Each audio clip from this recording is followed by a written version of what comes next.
So one of the biggest barriers to medical biotech innovations in Africa is accessibility. So we sit with a situation that we have to import a lot of the raw materials and reagents and things that we use in research, developing pharmaceuticals, and also innovating in the space. And this increases costs. It can also increase delay times in the speed in which we can come up with new innovations.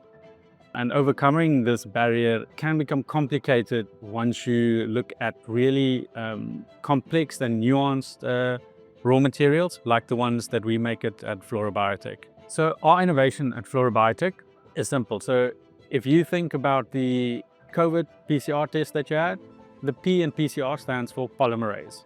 That is an enzyme. It's also a recombinant protein, and that's what we make. We make those critical things used in diagnostics and pharmaceuticals more affordably and faster, increasing both accessibility as well as reducing costs. So usually you would sit with a situation that you have to import things to make these things. So what we've done is we've excluded a lot of those things that we need to get from the outside world and make them in-house. So the technology that we developed to help production makes it 800% faster. It increases yields that we get of the products by 150%, and this all reduces the total cost by 25%.